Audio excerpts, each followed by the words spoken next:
Em um mundo onde se passa em um futuro próximo, os jogos de realidade virtual completamente imersivos se tornaram comuns, fazendo eles terem uma fama de retrô. Por conta disso, passaram a existir pouquíssimos jogos obras-primas e um nível absurdo de lançamentos de jogos que são considerados lixo, onde o design deles não contém a capacidade tecnológica gráfica da época, e apesar da maioria das pessoas desprezarem esses jogos, o que faz sentido já que eles são assumidamente ruins, algumas pessoas se interessam somente por eles, afinal existe gosto pra tudo. Essas pessoas que se dedicam a jogar esses jogos porcaria acabaram sendo conhecidos como caçadores de jogos ruins, e o nosso protagonista, Hakuro Hizutomi, um jovem do segundo ano do ensino médio, é um desses caçadores. Galera, valeu demais pelos 300 mil inscritos, tá louco, vocês são demais, sério. Mas ó, não vamos parar por aqui, o alcance do canal tá um pouco prejudicado, então bora dar aquela força pro canal, galera, e se inscrever e caprichar no like aqui embaixo pra bater a meta de 5.204 likes. E agora, bora lá! O anime começa com Hakuro derrotando o chefão final de um desses jogos lixo chamado Faeria Chronicle Online, onde esse vilão era um deus maligno que, após ser derrotado, deixa a personagem principal do jogo, chamada Faeria, muito feliz pela jornada ter acabado. Mas assim que Hakuro termina o jogo, ele dá um belo de um chute bem no meio da cara da garota, falando que ela era a verdadeira culpada por todos os problemas do jogo, encerrando naquele momento um dos piores jogos lixo que Hakuro já tinha jogado, fazendo ele ficar bastante aliviado e feliz por aquele sofrimento ter acabado, se sentindo como um prisioneiro que finalmente estava livre, o que faz ele desejar encontrar seu próximo jogo lixo só para poder passar por toda aquela sensação de novo. No dia seguinte, Hakuro começa seu dia como de costume, comendo algum lanche antes de ir para a escola, e vemos alguns insetos que a mãe dele possui, o que dá para perceber que ela é uma amante de insetos ou uma bióloga especialista em insetos, e Hakuro sai de casa avisando para sua mãe que uma das borboletas dela fugiu da gaiola. Chegando na escola, os alunos conversam sobre onde vão passar as férias de verão, que começavam no dia seguinte. Enquanto isso, uma garota chamada Rei Saiga, uma aluna também do segundo ano do ensino médio que claramente tem uma paixão por Hakuro, observa ele de longe tentando tomar coragem para ir falar com ele, ensaiando uma conversa pensando em usar os jogos para puxar assunto, já que sabia que era algo que Hakuro gostava. Porém, pro seu azar, assim que ela toma coragem, um amigo de Hakuro aparece para conversar com ele, cortando qualquer abertura que ela pudesse ter para se aproximar. Depois da aula, Rei vai até uma locadora de jogos chamada Rock Roll, onde a gerente chamada Mana Iwamaki preparava a loja para receber os alunos nas férias de verão. Assim que vê Rei entrando na loja, ela cumprimenta e, percebendo que Rei tava olhando em volta, ela já avisa que Hakuro não tava lá. A garota até tenta disfarçar, dizendo que veio lá para procurar jogos novos, mas a gerente já sabia o motivo da Rei ir tanto naquela loja, porque tava na cara que ela tava apaixonada pelo cara. Então Mana diz que Hakuro não deve aparecer tão cedo porque tava se desafiando a jogar um jogo ruim especial há um bom tempo, e por isso tava bem sumido da loja. Ela mostra pra Rei o jogo na mão de um de seus clientes, explicando que a inteligência artificial dos aliados no jogo é horrível. Os inimigos têm ataques mega difíceis e pra piorar ele era lotado de bugs, o que fazia Faeria Chronicle Online ser considerado jogo ruim lendário e perfeito para os caçadores de jogos ruins, já que exigia muita habilidade até mesmo para passar pelo primeiro desafio. Mas o que elas não sabiam é que por mais que esse jogo fosse de fato difícil, Hakuro já tinha conseguido finalizar ele, e por isso ele chega na loja nesse momento para devolver o jogo e alugar um outro ainda mais desafiador. Porém, assim que Rei vê sua paixão chegando, ela corre para se esconder na loja sem coragem de dar as caras. Hakuro começa a contar sobre Faeria Chronicle Online pra Mana super empolgado, dizendo como ele foi o maior jogo porcaria de todos e como a protagonista Faeria era super irritante e causava todos os problemas da jornada, como eliminando os companheiros do seu grupo, irritando o povo do vilarejo e ainda impedindo que a jornada continuasse quando ficava irritada. Ele conta que pra piorar ela ainda colocava toda a culpa no chefão final, ficando irritado só de lembrar da personagem, e exatamente por ela ser extremamente irritante que o jogo permite descontar toda a sua raiva dando uma surra nela durante 3 minutos, como prêmio depois de conseguir derrotar esse chefão final. E ele conta que exatamente por isso, quando ele chegou nos créditos, já estava se sentindo completamente purificado. Enquanto Hakuro estava todo empolgado falando como o jogo era horrível, Rei observa ele de longe. Ele comenta que não faz ideia de como encontrar um jogo que superasse o nível daquele. Então Mana propõe uma novidade. Ela conta sobre o jogo novo da loja chamado Shangri-La Frontier, um jogo que é exatamente o oposto de ruim, sendo considerado um jogo de realidade virtual de sucesso, tendo mais de 30 milhões de jogadores. Ao se ver diante de algo completamente diferente do que ele estava habituado, Hakuro topa o desafio e leva o jogo lendário para casa. Lá ele dá uma pesquisada a respeito desse novo jogo, descobrindo que ele ganhou um recorde de maior número de jogadores simultâneos. Em seguida, Hakuro lê a sinopse, descobrindo que a história dele se tratava de um mundo onde se passava 1000 anos depois de uma colônia espacial ter desaparecido, em uma viagem pelo universo, deixando uma nova sociedade humana onde os jogadores vivem livremente com tecnologia medieval, fazendo ele refletir como aquele mundo era bem mais interessante que o antigo que ele jogou. Então, depois de terminar a bebida da sua latinha, Hakuro finalmente coloca o jogo no computador, ficando intrigado em começar um jogo realmente bom, depois de tanto tempo jogando apenas jogos ruins. Ao se conectar, ele começa criando seu personagem, tendo que escolher a classe, ficando impressionado com a quantidade de opções que o jogo disponibiliza. Hakuro acaba escolhendo ser um mercenário de 2 espadas, por achar uma opção flexível, e em seguida ele escolhe sua naturalidade como andarilho para ganhar bônus de sorte, o que aumentava seu acerto crítico e a chance de ganhar itens no jogo. Por último, ele realiza o visual do personagem, ficando mais uma vez impressionado com a quantidade de escolhas, sendo possível escolher coisas como tipo de corpo, raças e até detalhes pequenos como ajeitar os olhos e cabelo. Porém, ele percebe que estava se emocionando mais do que deveria por estar tão acostumado a jogar jogos lixo, e decide apenas focar em fazer seu primeiro personagem detalhado. Mas o resultado final não foi lá tão rico em detalhes, já que Hakuro optou por deixar seu personagem quase sem nenhuma roupa ou acessório, e tudo isso porque seu estilo de jogo consiste em ignorar armaduras para vender seu equipamento inicial, para poder comprar a melhor arma que conseguir com o valor. Porém, por medo das pessoas reconhecerem seu personagem peladão, ele coloca a única máscara disponível, tendo como resultado um personagem com quase nenhuma roupa e cara de pássaro. Outro costume que Hakuro tem é colocar sempre o nome Sunraku para os seus personagens, sendo que é meio uma mistura do seu primeiro e segundo nome. Depois de tudo pronto, ele obedece as instruções do jogo e se deita em um lugar estável. Em seguida, ele pula o prólogo, ansioso para finalmente dar início ao seu primeiro jogo divino. De cara, ele fica impressionado com a quantidade de detalhes do jogo e o fato de que se mover nele parecia quase a mesma coisa que na vida real. Então ele começa a explorar seus movimentos, correndo e escalando árvores, conseguindo uma visão melhor da floresta do jogo, ficando encantado com a paisagem. Em seguida, ele abre seu mapa, estranhando o fato de não ter começado em uma cidade tutorial para iniciantes, por não saber que ao escolher andarilho como naturalidade, começaria em um ponto aleatório para iniciantes. Mas como o mapa inicial era bem básico, Hakuro facilmente consegue localizar a cidade mais próxima, chamada Firstia, que ficava no leste. Então, depois de se localizar, Hakuro começa a caminhar na direção da cidade enquanto aprendia mais sobre o jogo, como o fato dele ter uma defesa bem baixa por não ter nenhum tipo de armadura ou qualquer tipo de proteção no seu corpo. Porém, ele decide confiar no bônus de sorte que ganhou ao escolher ser andarilho. Bem nesse momento, Hakuro é atacado por um Goblin, chegando o momento de usar suas 2 espadas pela primeira vez, que consegue derrotar a criatura com apenas um único golpe por ser um inimigo inicial. Porém, isso foi suficiente para fazer Hakuro subir um nível e ainda ganhar o machado que estava com o Goblin. Mas ele mal terminou sua primeira luta quando percebe que mais um inimigo estava se aproximando. Porém, diferente do Goblin, esse já se tratava de um coelho vorpal bem mais rápido e perigoso, que por pouco não consegue dar um golpe fatal em Hakuro. Segundos depois do seu primeiro ataque, ele avança dando mais um golpe que Hakuro bloqueia com suas espadas e consegue dar o primeiro ataque no coelho. Porém, ele se mostra mais forte que o Goblin ao ser derrotado somente no segundo ataque de Hakuro. Mas como era um inimigo mais forte, seu personagem sobe 2 níveis ao invés de apenas um, porém não deixa nenhuma arma para trás, o que deixa Hakuro bem chateado porque ele queria muito a faca do coelho. Em seguida, o jogo mostra que ele pode aprender novas habilidades ao usar certas ações, o que deixa Hakuro mais uma vez impressionado com a qualidade do jogo, percebendo como as habilidades de defender e desviar são bem utilizadas, mesmo contra inimigos de nível alto, fazendo ele desejar testar vários estilos de luta. Nesse momento, Hakuro finalmente percebe que não encontrou um único bug no jogo até o momento, o que para ele era bem raro de acontecer, já que em jogos ruins tinha bugs para todo lado, como coisas ficando invisíveis, possibilidades de atravessar paredes que não deveriam e até não conseguir atacar um inimigo mesmo estando próximo dele. Ele estava cada vez mais encantado com aquele jogo divino e decidiu aproveitar cada minuto jogando ele, determinado a conseguir a faca do coelho vorpal. E assim, depois de muito tempo jogando e enfrentando inimigos na floresta, ele consegue novas habilidades e mais XP, já estando bem mais avançado que antes, alcançando o nível 12. Além disso, ele também conseguiu as facas do coelho que tanto queria depois de derrotar 50 deles, chegando à conclusão que de fato era um inimigo raro, já que não aparecia com tanta frequência quanto ele gostaria, precisando de muito tempo de jogo para conseguir encontrar todos que precisavam, apesar de ter valido cada esforço, porque as 2 facas eram melhores do que as espadas que ele tinha. Então, depois de fazer algumas distribuições de pontos, Hakuro decide seguir em frente para poder encontrar inimigos ainda mais fortes, já que ali só tinha uns fracos por ser um local de jogador iniciante. Mas ao abrir o mapa, ele percebe que estava bem mais longe da cidade Firstia, estando mais perto agora de outra cidade chamada Secondale, sendo necessário somente atravessar uma ponte para chegar nela. Porém, assim que chega na ponte, ele se depara com o primeiro adversário de verdade do jogo, uma cobra gigante que bloqueia a passagem da ponte, sendo necessário derrotar ela para poder atravessar. Ela é o chefe daquela área e Hakuro nota que a recomendação do jogo era enfrentar a cobra gigante em um grupo de 3 pessoas, o que deixa ele bem animado ao pensar como é ainda mais desafiador enfrentar aquele inimigo sozinho, e sem usar nenhum tipo tempo de defesa, curtindo muito conhecer o jogo lendário Shangri-La Frontier. Enquanto isso, em First Year, a cidade inicial, todos os jogadores ficam impressionados com o equipamento de alguém que claramente não era iniciante e não tinha motivos para estar ali. Porém, aquele personagem era Rei, que foi até First Year para procurar Hakuro, porque ela sabia que ele usava o mesmo nome de personagem em todos os jogos que jogava, mas ela fica frustrada ao não encontrar ele lá, sem entender o motivo, já que todo jogador iniciante ia naquela cidade. De volta para Hakuro, ele começa a lutar contra a Cobrona Voraz, planejando primeiro descobrir os ataques e movimentos dela, pensando que com isso ela seria uma adversária fácil de derrotar, até porque ele não podia receber nenhum dano, porque com certeza aquela cobra daria um fim nele apenas com um ataque. Hakuro estava bem confiante de que seu plano daria certo, porém assim que tenta dar seu primeiro golpe, sua espada se quebra, fazendo ele perceber como a pele da cobra era resistente, mas Hakuro continua confiante e se arma com seus 2 facões que conseguiu derrotando os coelhos, pois eram mais fortes que as espadas. Ele se prepara para dar um outro golpe, mas a cobra é mais rápida e atinge ele com um líquido venenoso que daria dano nele a cada 10 segundos. Hakuro continua achando que seria fácil acabar com aquela luta, por já ter conseguido zerar jogos muito mais difíceis que aquele, mesmo sabendo que agora tem um tempo limitado de 4 minutos para derrotar seu adversário, porque depois desse tempo sua vida acabaria graças ao veneno. Hakuro pensa que precisa de um jeito para encontrar o ponto crítico da cobra, porém ele já tinha percebido que naquele jogo nada era aleatório e que ataques críticos eram ativados ao dar um golpe ideal ou ao acertar o ponto fraco do inimigo. Ele pensa que sendo uma cobra coberta por escamas duras, seu ponto fraco deveria ser a cabeça, mas Hakuro percebe que é bem difícil acertar ela, sobrando para ele a opção de criar um ponto crítico. Ele golpeia uma parte do corpo da cobra criando uma ferida. Com isso, tudo que ele tinha que fazer era ficar acertando esse mesmo ponto para dar dano crítico, mas mesmo que seu plano tenha dado certo, a cobra tinha muito HP e por isso ela consegue atacar ele, obrigando Hakuro a desviar e parar de dar seus golpes, e assim, em questão de segundos, o ferimento da cobra se cura e Hakuro finalmente percebe que estava confiante demais, só por ter conseguido zerar jogos lixo, tendo agido de forma arrogante ao pensar que derrotaria um adversário forte como aquele sem nem levar dano. A cobra consegue pegar Hakuro pela boca, porém mesmo sabendo que subestimou aquele inimigo, ele não estava disposto a desistir, então Hakuro consegue se livrar da boca da cobra e rapidamente dá um golpe na sua cabeça. Em seguida ele guarda uma das suas espadas para segurar o cabelo dela, e com sua outra mão ele lança um outro ataque, conseguindo finalmente derrotar o chefe daquela área. Com isso ele sobe pro nível 14 e comemora a vitória, percebendo que recebeu como prêmio escama e cabelo de cobra, o que deveria valer bastante dinheiro. Porém ele recebe mais um dano do veneno, se lembrando finalmente que ainda estava com risco de vida. Então rapidamente ele coloca todos os pontos que conseguiu em agilidade e energia e para chegar na cidade a tempo de comprar um antídoto. Porém ele percebe que não sabia onde ficavam as lojas, afinal nunca tinha ido até aquela cidade antes, então era menos arriscado ele buscar um ponto de retorno para quando morrer já ter o jogo salvo. Porém Hakuro também não sabia onde ficavam os pontos de retorno, ou seja, a situação estava bem feia para ele. Na cidade vemos um casal conversando. A garota Mia fala que quer domar um monstro canino, porque no seu apartamento não podia ter animais, mas naquele jogo era possível adestrar algum bichinho. Ela diz que conta com a ajuda dele para isso, chamando o cara pelo seu nome verdadeiro. Então ele pede para ela que dentro do jogo ela chame ele pelo nome do seu personagem, Heiji. Ele fica super feliz por depois de 3 meses ter convencido Mia, a garota que gostava de jogar aquele jogo, podendo demonstrar toda a sua experiência para ela naquele mundo. De repente os dois veem um cara com cara de pássaro correndo desesperado na direção deles. Mia pensa que era um monstro e prepara para atacar, mas por sorte Heiji percebe que tinha o nome de um personagem e ele explica que se ela atacar, vai virar uma matadora de jogadores e ficar com uma caveira na frente do seu nome, o que Mia claramente não queria que acontecesse. Heiji então deduz que o desespero do Hakuro devia ser por conta do veneno da cobra, então ele grita para ele que a hospedaria ficava em um prédio branco bem na entrada da cidade, onde Hakuro poderia fazer seu ponto de retorno após deitar em uma das camas de lá. Hakuro agradece pela ajuda e corre em direção do lugar que ele apontou, enquanto Heiji explica para Mia que no início é bastante comum os jogadores aparecerem naquela cidade, desesperados por terem sido atingidos pelo veneno da cobra. Heiji também entende que Hakuro vendeu suas peças de roupa e armas para focar em agilidade, fazendo Mia achar ele super experiente. Isso deixa o cara todo feliz e grato por Hakuro ter dado a oportunidade para ele mostrar seu conhecimento para Mia. Enquanto isso, na hospedaria, ele finalmente chega lá e a atendente começa a atender ele de forma tranquila, explicando como funcionava para ele conseguir alugar um quarto. Porém Hakuro estava desesperado porque a qualquer momento sua vida iria acabar, por isso ele dispensa explicações e pede logo um quarto, conseguindo chegar bem a tempo na cama, porque logo depois que se deita, o seu HP chega ao fim e ele recebe a penalidade por morte. Ele se desconecta do jogo e pensa como conseguiu por pouco não perder nenhum item, pensando que depois teria que agradecer por Heiji ter mostrado para ele onde ficava a hospedaria. Depois ele caminha por Secondale, sendo aquela sua primeira cidade dentro do jogo. Hakuro então decide que precisava de um mapa e alguns itens de recuperação, além de um novo equipamento, porque precisava de uma arma principal virtual mais poderosa para substituir sua espada dupla inicial. De repente, ele percebe que todos os jogadores estavam encarando ele, achando estranho ter um cara com cara de pássaro que estava praticamente sem roupa. Isso faz Hakuro pensar que talvez seja melhor arrumar alguma vestimenta mais adequada. Então ele vai até uma loja e compra a roupa mais barata de lá, feita de pele de sapo da lama, que é resistente a cortes, embora seu objetivo não fosse defesa, e sim fazer os outros jogadores pararem de encarar ele como se fosse estranho. Mas ele não compra o traje todo, ignorando a máscara que fazia conjunto com o restante da roupa, porque já tinha sua máscara de pássaro. Depois ele vai para a loja de armas pedindo para ver o que tinha disponível, desejando conseguir uma arma de qualidade. Porém, ao analisar o catálogo, ele percebe que seus facões vorpais eram muito mais superiores que todas aquelas armas. O dono da loja explica que os facões são itens raros no jogo e se ele quiser algo melhor terá que construir. Hakuro pergunta se o cara da loja poderia fazer uma arma para ele e o cara responde que faria se ele trouxesse a matéria-prima necessária. Então Hakuro vai até o pântano das dificuldades para encontrar minério, o material que era necessário para fazer sua arma. Porém, mesmo depois de um tempão, Hakuro consegue apenas 2 minérios, encontrando mais pedra comum do que tudo, sendo que ele precisava de pelo menos 6 deles para fazer sua arma. Ele ainda tinha que suportar toda a lâmina do pântano, que dificultava pra caramba seus movimentos, além da picareta que comprou ser extremamente pesada, o que não ajudava nem um pouco sua situação. De repente aparece um sapo de lama que aparentemente era inofensivo, por isso Hakuro decide deixar o bicho em paz para não se dar o trabalho. Porém o sapo pula derrubando lama nele todo, o que esgota sua paciência. Hakuro resolve atacar o pequeno monstro e taca sua picareta nele, o derrubando. Depois ele caminha até a criatura, refletindo que como seu traje de couro, que era feito de pele de sapo da lâmina, é resistente a lâminas, o sapo também deveria ser, sendo necessário ele usar pela primeira vez seu machado que conseguiu com o Goblin. Mas Hakuro vai ficando cada vez mais irritado graças à lentidão dos seus passos, porque a lama atrapalhava os movimentos do seu personagem. Quando finalmente Hakuro alcança o sapo, ele o atinge com seu machado, conseguindo facilmente derrotar o monstro. Nesse momento ele vê 2 personagens novas no jogo e pensa que com a chegada das férias de verão, devem aparecer muitos outros jogadores, o que significava que logo teria muitos outros procurando materiais. Por isso, Hakuro decide continuar minerando para encontrar muita matéria-prima antes de ficar ainda mais difícil de encontrar minério com o aumento da procura. E assim, depois de 3 horas ele consegue bastante minério. Então o dono da loja de armas mostra as opções que ele tinha com aquele material. Porém, nesse momento ele repara que Hakuro também conseguiu encontrar um fóssil de caixão do pântano, sendo um material raro que dava para ser usado para construir a adaga do pântano. Hakuro fica impressionado com a arma e pede pro cara da loja fazer 2 daquela adaga para ele. Então depois de Hakuro comprar um mapa e mais algumas outras coisas, suas 2 adagas ficam prontas e ele fica impressionado com o quanto aquelas armas são divinas. O cara da loja explica que Hakuro deve continuar trazendo materiais para ele, para que consiga melhorar elas. Nesse momento, Hakuro percebe como o dono da loja conversava de forma natural, mesmo sendo um personagem controlado pelo computador, ficando impressionado com aquela inteligência artificial. Em seguida, o homem alerta Hakuro que não era uma boa ideia ele sair da cidade por enquanto, porque estava ficando de noite e os monstros noturnos são muito perigosos. Hakuro agradece pelo aviso, porém ele era uma pessoa que gostava muito de um desafio, e estava ansioso para testar suas novas armas e avançar de níveis. Ou seja, o aviso do dono da loja só deixou Hakuro determinado a sair da cidade durante a noite para enfrentar os monstros. Enquanto isso, o rei já tinha procurado o personagem do Hakuro em todas as áreas iniciais, restando somente a cidade Second Dale. Ela enfrenta a Cobrona Voraz e por já estar mais avançada no jogo, consegue derrotar ela facilmente, pensando que só mesmo Hakuro para conseguir enfrentar um inimigo como aquela cobra ainda no nível iniciante. Ao mesmo tempo, perto dali, Hakuro começa a entender por que o dono da loja pediu para ele não sair da cidade durante a noite, porque os monstros noturnos estavam se mostrando muito mais fortes do que os demais, fazendo ele evoluir de nível e ganhar novas habilidades. Mas ao lutar contra um Goblin de chapéu vermelho, ele percebe como o adversário era muito mais forte que um Goblin da floresta, porque tem muito HP, estilo de luta, e para piorar consegue chamar vários outros aliados, sendo uma capacidade que Hakuro achava que só deveria ser usada por monstros fracos. Cercado pelas pequenas criaturas, Hakuro percebe que estava bem encrencado, afinal lutar contra um só já era difícil o suficiente. Mesmo se tentasse fugir, ele não sabia se ia conseguir sobreviver, mas como estava se divertindo com aquele desafio, fugir não era nenhuma opção. Ele começa a lutar contra os pequenos goblins, porém de repente, ele percebe que subestimou mais uma vez aquele jogo, porque naquele momento todas as criaturas são derrotadas graças à chegada de um novo monstro, fazendo Hakuro se lembrar que aquele não era um jogo qualquer, e sim um divino. O adversário era uma criatura gigante, sendo um monstro único, chamado Lycaon, o atacante da noite, e pro azar do Hakuro, em toda a história do jogo Shangri-La Frontier, nenhum jogador conseguiu derrotar nenhum monstro único sequer, sendo uma criatura muito poderosa e difícil de enfrentar. No passado, o rei estava com dificuldades de terminar um jogo que era bem difícil. Ela comenta com Mana, a dona da loja de jogos, que tinha que dar um jeito de finalizar ele, porque senão nunca vai conseguir sair em uma aventura com Hakuro. Então Mana recomenda a rei jogar algum jogo sem defeitos para fortalecer seus fundamentos, já que ela não queria atrapalhar Hakuro. Esse foi o momento que ela apresentou para Rei o jogo divino Shangri-La Frontier, que com certeza qualquer jogador diferenciado vai ter que conferir. Rei disse que a sua irmã gosta bastante do jogo e Mana dá a ideia dela pedir para sua irmã ensinar tudo o que sabe, para deixar Rei bem forte a ponto de conseguir mostrar o caminho para Hakuro quando ele fosse jogar. A garota topa o desafio, determinada a ficar bem forte nele. Porém, o que Mana não imaginou é que Rei fosse se tornar uma viciada de Shangri-La Frontier, e assim ela se tornou uma jogadora extremamente forte e procura Hakuro na cidade de Secondale. Lá ela acaba se encontrando com Mia e Reiji, que avisam ter visto um personagem chamado Sunraku, o nome do Hakuro no jogo. Os dois ficam assustados com a aparência da Rei, que era bem intimidadora. Eles explicam que Hakuro usava uma cabeça de pássaro e quase nenhuma roupa e estava correndo, porque tinha sido acertado pelo veneno da cobra. Apesar disso, eles avisam que Hakuro poderia muito bem estar usando um novo equipamento agora. Rei percebe que realmente Hakuro conseguiu derrotar a cobra sem visitar a primeira cidade, e como forma de agradecimento pelas informações, ela dá um teletransportador de coordenadas para os dois, e segue em busca do Hakuro com uma velocidade absurda. Mia pergunta quem deve ser a jogadora e Reiji fala que pela sua capa ela é de uma guilda que se concentra no monstro único, Lycaon, o atacante da noite. Como Mia não entende o que são esses monstros, Reiji explica que eles são uma classe especial que possui um nome e um título. A maioria dos monstros do jogo, após serem derrotados, reaparecem depois de um certo tempo como um novo indivíduo, mas os monstros únicos já existem apenas um de cada no mundo, sendo que os rumores são de que tem 7 deles, mas ninguém sabe como encontrar com algum. Além disso, para cada um dos monstros únicos, existia um clã formado pelos melhores jogadores para conseguirem derrotar o monstro em questão, ou seja, Rei fazia parte do clã destinado a derrotar o Lycaon, o atacante da noite, que naquele momento estava bem na frente do Hakuro. Ele é basicamente um lobo negro gigante bem poderoso, que conseguiu derrotar em questões de segundos um grupo inteiro de goblins de chapéu vermelho, o que significava que bastava apenas um golpe dele para fazer Hakuro ir de base. O cara fica paralisado de medo olhando o Lycaon, até que depois de um tempo o monstro finalmente ataca com sua pata gigante, mas Hakuro reage rápido e consegue se proteger com suas novas espadas. Em seguida, Hakuro tenta atacar o lobo, mas não tem muito resultado. Mesmo assim, ele tenta manter as esperanças, pensando que era fácil derrotar o monstro único, porém ele sabia que na verdade aquela luta seria bem difícil, agradecendo por ter conseguido habilidades novas graças ao fato de ter treinado a noite inteira, porque sem elas ele não teria conseguido bloquear o ataque do Lycaon. Como não podia se descuidar nem por um segundo, Hakuro consegue pegar seus facões e dar um ataque crítico no monstro, e assim os dois se enfrentam com Hakuro até que indo bem, mas de repente as nuvens cobrem a lua e o Lycaon desaparece no ar. Hakuro olha em volta procurando o lobo quando percebe que a criatura estava bem atrás dele. Ele desvia bem a tempo e ainda consegue dar mais um ataque crítico, mas em seguida o Lycaon volta a sumir. Quando reaparece, o monstro ataca Hakuro com tudo, mas ele consegue desviar de todos os golpes. Porém, a criatura continuava sumindo e aparecendo e Hakuro pensa se o lobo consegue se teletransportar. Os dois continuam lutando e ele percebe que a pele do Lycaon é ainda mais dura que as escamas da cobra, o que faz todos os seus ataques até o momento não servirem pra nada, porque mesmo que Hakuro tenha conseguido acertar uns 200 ataques críticos, ele sente que não estava conseguindo dar danos no monstro. Além disso, seus facões vorpais, que antes estavam quase perfeitos, agora já estavam acabados, ou seja, o Hakuro conseguia achar um ponto macio do lobo para acertar, ou sua arma acabaria destruída. Hakuro reconhece que o monstro era demais para alguém do nível dele, mas mesmo assim, ele continua se divertindo com o jogo divino, gostando de cada desafio que recebia. Hakuro enfrenta o Lycaon dando um ataque crítico atrás do outro, porém depois de um tempo acertando ele, o lobo se prepara para lançar um ataque. Hakuro pensa que naquela distância, Lycaon não vai conseguir alcançar ele, porém o lobo começa a uivar, fazendo um barulho tão alto que destrói algumas pedras em volta e paralisa o corpo do Hakuro no ar. Nesse momento, as nuvens voltam a tapar a lua e Lycaon desaparece novamente, mas Hakuro não conseguia se mexer e enquanto caía, seu corpo começava a se desintegrar. Quando finalmente acerta o chão, o lobo já estava lá outra vez, mas Hakuro não conseguia mais lutar, com metade do seu corpo já tendo sido desintegrado. Ele não consegue entender o que foi aquele ataque, mas percebe que nem sempre vai conseguir derrotar criaturas mais fortes do que ele. Nesse momento, ele nota que por algum motivo, mesmo depois de um golpe tão forte como aquele, ele ainda estava com 1 de HP, mas aquilo com certeza não duraria muito tempo, já que o lobo estava bem na sua frente e ele estava incapacitado de lutar. Hakuro reconhece que aquele monstro único é tão forte quanto seus criadores queriam que ele fosse, sendo uma programação perfeita. Porém, isso também significava que era possível derrotar o Lycaon, e é exatamente por isso que Hakuro decide que seu objetivo não vai ser o chefe final, mas sim conseguir derrotar o Lycaon, o atacante da noite. E assim a vida do Hakuro chega ao fim. Ele acorda na cama da hospedaria da cidade, onde fica seu ponto de retorno e percebe que tá com algumas marcas pelo corpo. Ele então descobre que tá com a maldição de Lycaon. Ela impede ele de usar qualquer tipo de equipamento nas partes atingidas, o que era boa parte do seu corpo. Com isso, ele vai ter que ficar sem nenhum equipamento, como tava no início do jogo, só que dessa vez não era por escolha escolha própria. Hakuro fica super irritado com o Liccaon, que apareceu do nada, comeu ele e ainda o amaldiçoou, e graças a ele, Hakuro tinha ficado sem nenhum equipamento. A maldição também dava resistência a efeitos mágicos nas partes atingidas, além de fazer com que monstros de nível mais baixo fujam do personagem, e que conversas com NPCs sejam afetadas. Para piorar, a maldição só pode ser removida através da prece de um santo ou derrotando o Liccaon, sendo um tipo de maldição que precisa ser destruída na raiz. Hakuro anda pela cidade, estando tão irritado com aquela situação que começa a comparar aquele jogo divino com os lixos que ele costumava jogar, enquanto as outras pessoas ficavam assustadas com sua aparência de cabeça de pássaro e pouca roupa, assim como aconteceu no início do jogo. Apesar disso, Hakuro decide manter a calma e lembrar dos 3 princípios que aprendeu com jogos ruins, sendo o primeiro ter coração paciente, o segundo ter um espírito inabalável e por último ter frieza na decisão. Então ele se afasta da multidão para pensar com calma o que fazer e analisar sua ficha, descobrindo que ganhou bastante experiência por ter lutado contra um monstro único. Ele tinha subido de nível, melhorado suas habilidades e ainda estava com 50 pontos de status para distribuir. Ele então decide distribuir os pontos com bastante cuidado, mas sem ter nenhum equipamento de defesa ou de ataque, acaba distribuindo os pontos como se fosse feito de papel, considerando que qualquer golpe poderia acabar com ele. Por isso ele depositou tudo em velocidade e resistência, dispensando todas as outras opções. Mas o melhor status do Hakuro ainda é a sorte, tendo 65 pontos, sendo provavelmente o motivo dele ter conseguido resistir ao primeiro ataque do monstro único, sobrevivendo a ele com 1 HP. Ele pensa que já passou por muita coisa e teve azar suficiente, e por isso deseja poder contar um pouco com a sua sorte. De repente, o coelho pula bem em cima da sua cabeça. Hakuro se pergunta se aquele é um coelho vorpal, porém ele era bem diferente dos outros, porque usava roupinha e uma cartola. Ele pensa se os monstros de fato poderiam aparecer na cidade, enquanto o coelho dá tchauzinho pra ele. Sem saber o que estava acontecendo, Hakuro decide seguir um animal. Uma perseguição começa e enquanto corre, ele chega à conclusão que aquele coelho realmente era bem diferente dos outros, e por isso deve dar um item bem raro, pensando que deve ser um tipo de evento do jogo. Depois de algum tempo correndo, ele finalmente cerca o animal, mas magicamente uma porta aparece. O coelho passa por ela e Hakuro chega perto da porta, descobrindo que ela dava para o país dos coelhos, que se tratava de um cenário único do jogo. Então ele se lembra que apesar do Shangri-La Frontier ter uma história bem grande de exploração de mundo, também tinha algumas missões paralelas, que são desconhecidas pelo público, porque ninguém sabe onde ou quando elas vão aparecer e nem mesmo o que fazem. Exatamente por isso, os equipamentos, habilidades e magias que poderia conseguir nesses cenários únicos são sempre de um nível alto, o que faz os clãs do jogo ficarem procurando por eles. Hakuro abre a porta analisando tudo em volta e pensa que só podia ser a sua sorte agindo, para ele ter encontrado algo tão valioso estando tão no início do jogo. Ele decide que não poderia deixar essa oportunidade passar e entra na porta. Porém, Hakuro não viu que na porta estava recomendando o jogador estar pelo menos no nível 80, sendo que ele ainda estava no nível 28, não sendo nem mesmo a metade do recomendado pelo jogo. Hakuro então cai no país dos coelhos chamado Rabbids, onde todo lugar que ele olhava tinha esses animais, além dos objetos terem orelhinhas. Nesse momento ele toma um susto porque o coelho que ele estava perseguindo antes estava bem atrás dele dando suas boas-vindas. O coelho diz que todo mundo em Rabbids estava ansioso para conhecer ele, porque Hakuro teve coragem de enfrentar um monstro único sozinho. Ele diz para falar sobre como Hakuro é corajoso e Liccaon é forte. Depois de um tempão com o animal tagarelando, Hakuro finalmente se lembra que fazer os NPCs serem afetados pela presença da maldição era um de seus efeitos. Então o coelho finalmente se apresenta dizendo que se chama Emu e que o chefe deles gostaria de conhecer Hakuro. Emu começa a guiar Hakuro até o palácio dele e o cara fica preocupado do chefe estar querendo vingança por todos os coelhos que ele matou. Porém Emu o tranquiliza e diz que o seu chefe não era desse tipo. Chegando ao palácio dos coelhos, Hakuro fica impressionado com o lugar e Emu explica que apesar de vários jogadores visitarem o país deles, Hakuro vai ser o primeiro a conhecer o palácio. Isso faz o cara se sentir especial, pensando que finalmente a sorte estava a seu favor. Em seguida, Emu leva Hakuro até uma sala do palácio e entra dizendo pro seu chefe que trouxe um humano com alma vorpal para ele conhecer. Assim que vê o chefe de Rabbids, Visashi, Hakuro fica bem assustado com sua aparência e seu ar intimidador. Visashi diz que pensava que os humanos não tinham nenhum talento, mas pelo jeito um era diferente, enquanto o cara estava paralisado de medo. No dia seguinte, na loja Rock Bro, a gerente pega novamente de surpresa a Rei espionando, tentando encontrar o Hakuro na loja. Ela pergunta pra Rei se ela estava indo pro dojo e Rei diz que sim, mas antes resolveu passar na loja para ver se tinha algum jogo novo. Mana de cara já diz que o Hakuro não foi pra lá nesse dia. É férias de verão, então ele deve estar jogando direto. Rei diz que como o Hakuro sempre jogava com o nickname Sunraku, ela tentou procurar ele pelo jogo, mas parece que ele pulou a primeira cidade, que serve de tutorial. A gerente Hashubiki diz que isso é típico de um maníaco por jogos ruins. Provavelmente ele vai encontrar todo tipo de cenário único. Rei concorda, falando que não é uma coisa impossível. A gerente deseja sorte pra Rei e diz pra ela contar logo como ela se sente pro Sunraku. Graças a isso, Rei fica toda toda vermelha de vergonha de novo. Na casa do Sunhak é mostrada a irmã dele, chamada Rumi Hizutomi. Ela tá saindo e fala que tem trabalho depois, então vai chegar tarde. Sunhaku não presta muita atenção, mas dá um ok. Ele tá pegando uma latinha na geladeira enquanto lê na internet sobre os cenários únicos de Shangri-La. Ele acha um artigo falando sobre o cenário dos coelhos vorpais, mas é diferente do que ele vivenciou no dia anterior no jogo, porque lá ele achou um coelho chefão da máfia que era tão intimidador quanto Likaon. Ele se apresenta como chefe de Rabbids, que é o nome desse cenário único dos coelhos vorpais. O coelho chefão, chamado Vaisek, pergunta se o Hakuro realmente brigou com o Totó, se referindo ao Likaon. Vaisek diz que Hakuro tem um espírito vorpal, já o Hakuro não faz ideia do que seja isso. O coelho-chefe se oferece para treinar Hakuro e como isso é uma grande oportunidade, ele aceita de cara. Hakuro fica com medo por ter pensado que falou alguma coisa errada, mas o coelho responde tranquilo, dizendo que como o Hakuro pediu o treinamento dele, isso faz do Hakuro seu irmãozinho. O chefe finaliza dizendo que para os mais íntimos, como o Hakuro, podem chamar ele de Vash. É um privilégio só para as pessoas que ele realmente reconhece o potencial. Hakuro fica aliviado pra caramba que ele respondeu a coisa certa. Vash pede pra coelhinha cuidar do Hakuro. Ela quer mostrar pra ele o palácio, mas ele já tá jogando há muito tempo e quer descansar um pouco. E lógico que ele quer também pesquisar mais sobre os cenários únicos e monstros únicos. A coelhinha então decide mostrar pra ele a hospedaria deles. Hakuro fica surpreso que ele pode registrar um ponto de retorno ali. Antes deles irem, o Vash diz que esqueceu uma coisa. Ele joga um colar na direção do Hakuro e o cara fica sem entender nada. Acontece que é um colar de alma vorpal. O usuário recebe metade dos pontos de experiência, mas ganha 2,5 vezes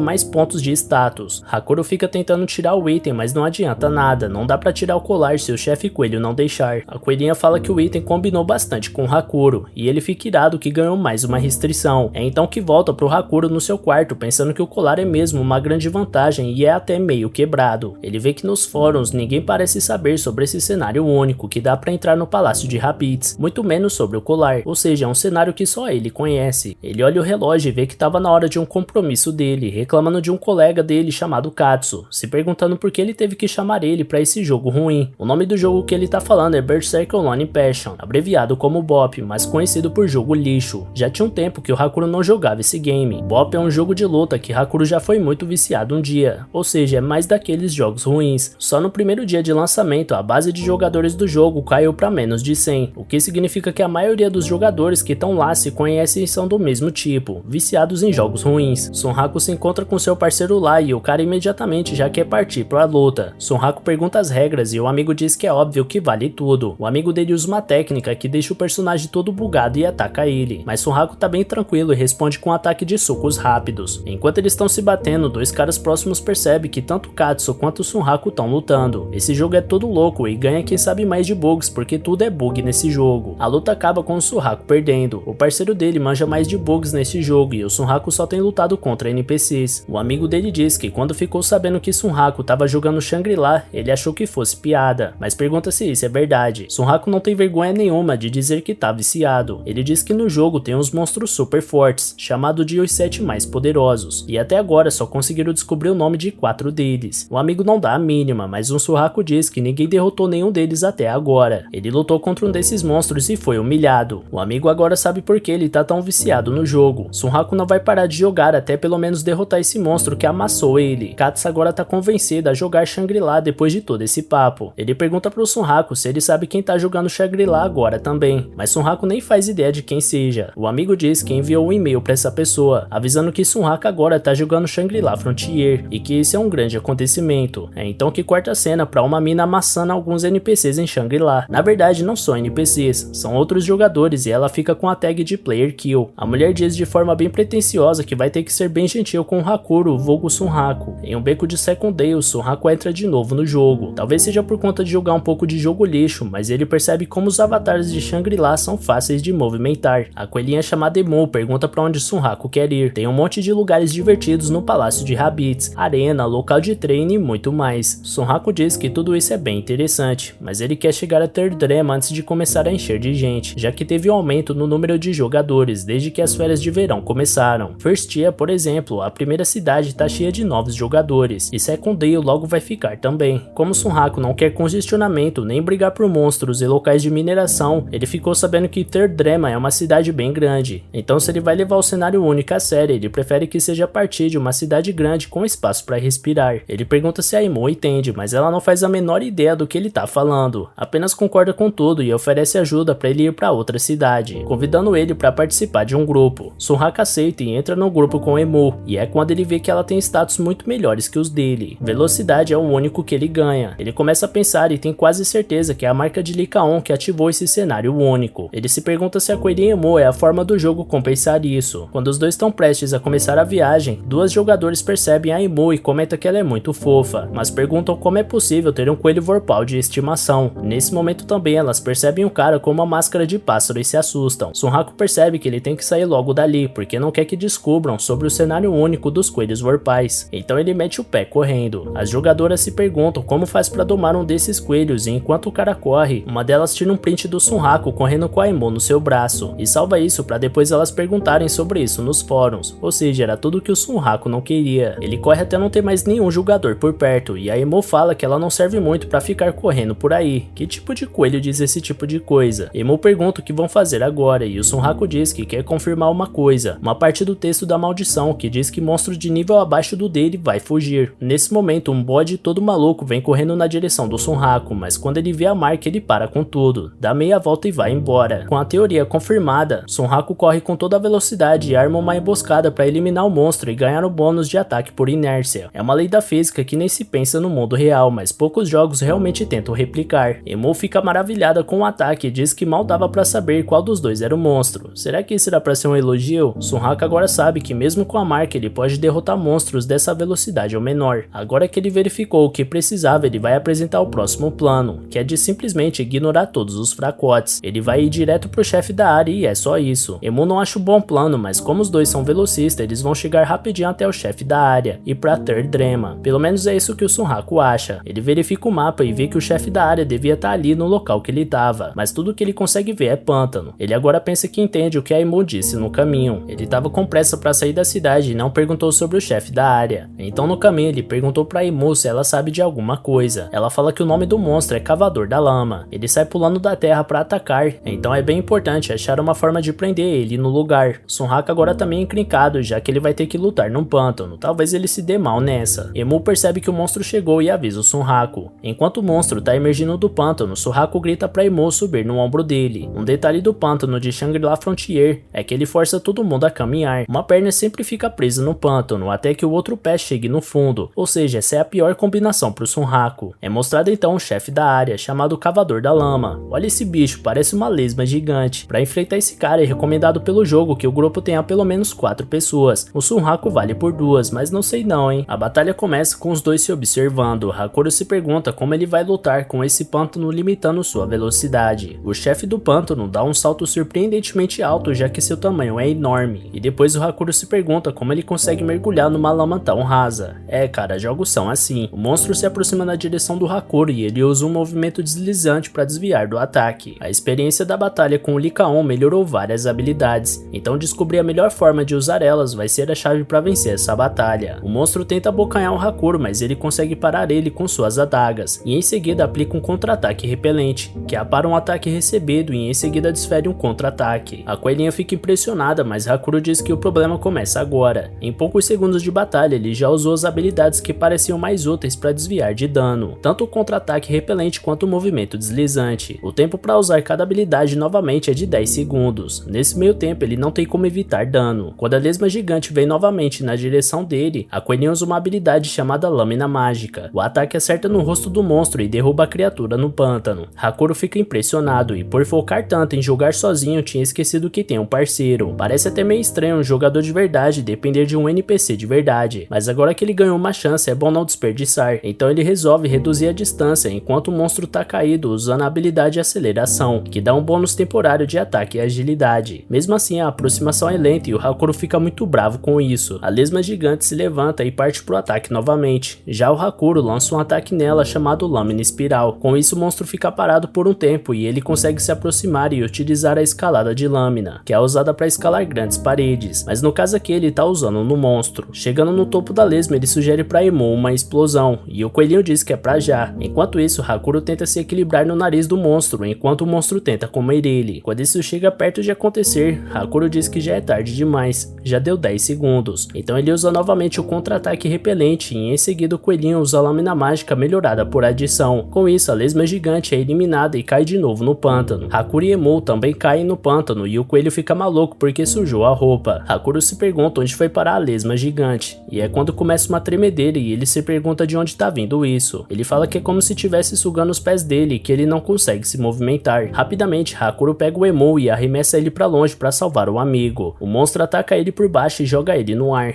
Hakuro pensou que seria uma morte instantânea, mas ele quase não recebeu dano. É então explicado que o cavador de lama é um monstro quadrúpede que nem uma topeira, com cabeça de tubarão e bigodes de peixe bagre. Sua característica mais notável é o ataque especial ativado depois que o seu HP chega até um certo ponto. Ele mergulha fundo na terra e faz o pântano vibrar para segurar o jogador no lugar, e depois joga alguém aleatoriamente no ar com seu nariz. Caso um jogador desafiar ele sozinho, além de ser atingido toda hora enquanto continuar no pântano, também vai perder todo o seu HP com o dano da queda. Por isso ele também é conhecido como matador de solos. Hakuro imagina que quem pensou nesse chefe certamente tem uma personalidade complicada. Ele se pergunta o que fazer, magia, itens, ele tenta pensar rapidamente em algo, mas logo chega à conclusão que não vai dar, e que ele se ferrou. Ele nunca conseguiu se acostumar com mortes por queda em jogos de realidade virtual. Enquanto ele cai, Emou corre na direção dele, dizendo para ele mostrar seu espírito vorpal. Nesse momento, Emou consegue chegar nele bem no momento que ele ia atingir o chão, e usa o teletransporte de pergaminho mágico. Hakuro é teletransportado acima da cabeça da lesma gigante, e nesse mundo de Shangri-La tem uma habilidade de ataque chamada Queda de Meteoro, que usa a energia da queda. O Sunraku ganhou muita energia durante sua queda, e quando Emou transportou ele para cima do cavador de lama, ele estava com toda essa energia acumulada. Então um ataque que normalmente seria uma queda e acabaria na eliminação do jogador, foi de uma forma bem descuidada reconhecido como um ataque arriscado. Ou seja, galera, não foi uma queda de meteoro, mas uma queda de meteoro por engano. Agora sim, com esse ataque, o monstro do pântano finalmente foi derrotado. Por bater a cabeça durante o ataque, Hakuro perde bastante HP, mas dá sorte de ficar com 1 de HP ainda. E com essa vitória, ele sobe pro level 29. Emou parabeniza ele pelo trabalho e ele ainda tá processando o que rolou, já que tanta coisa aconteceu muito rápido, e ele tá tendo dificuldade para se organizar. Ele comemora com Emou e diz que o coelhinho foi ótimo. Emou só diz para ele parar de imitar o que ele mesmo fala. Assim como com o Lycaon, Hakuro teve dificuldades nessa batalha, com diferença que nessa ele sobreviveu e venceu. Depois de um tempo após a batalha, caminhando, ele come umas ervas para recuperar o HP, mas nem mesmo as ervas fazem seu HP voltar pro máximo na hora. Emou fica surpreso que ele enfiou as ervas na garganta, mas Sunraku diz que é o único jeito de chegar na boca dele. Também, né, com esse bico de pica-pau, Sunraku pensa em como Emou tem uma força incrível, já que na verdade foi ele que acabou sendo carregado nas costas. Ele pensa que até chegar no nível de Emou, vai torcer para que ele se esforce como um mascote. Emou diz que logo chegarão a ter Drema. Ele pergunta para Sunraku se depois de chegarem lá ele vai ficar o tempo inteiro em Rabbids. Sunraku diz que vai e que tem uma outra pergunta, que é como ele vai esconder Emou quando eles chegarem na cidade, já que atrair mais atenção como na última vez pode fazer eles serem atacados. Emou diz que nesse caso então vai usar o bracelete misterioso dos coelhos vorpais. Ele fala que tem um tempo que não usa isso, é o tesouro secreto dos coelhos vorpais. Ele pede pro Sunraku guardar isso com ele e na sequência Emou grita a palavra metamorfose, e em seguida ele se transforma em uma garotinha. Tendo certeza que deixou Sunraku surpreso, ele diz que isso vai permitir eles entrar na cidade sem serem percebidos. Sunraku acha muito estranho, ele achou que estivesse jogando o melhor jogo japonês do mundo, mas depois disso ele acha que Shangri-La é um tipo de jogo de harém com uma garota coelho. Aí o cara viajou legal. Nesse momento, Emou cancela a transformação e diz que é bem cansativo e que vai se transformar de novo quando eles chegarem na cidade. 4 ou 5 minutos é o limite no estado atual dele. Sunraku entende e pensa que quando estiverem na cidade, Emou vai ter que desfazer a transformação quando estiverem no privado. No entanto, ele fala que Emou cometeu um erro fatal, um erro de entendimento vorpal. Ele fala que no momento que começou a andar com um homem-pássaro seminu, ele aumentou sua estranheza. Sunraku fala que Emou vai ter que jogar como uma garota desesperada andando com um homem-pássaro seminu. Eles chegam em Third Drema e Emou comenta como é grande e adorável o lugar,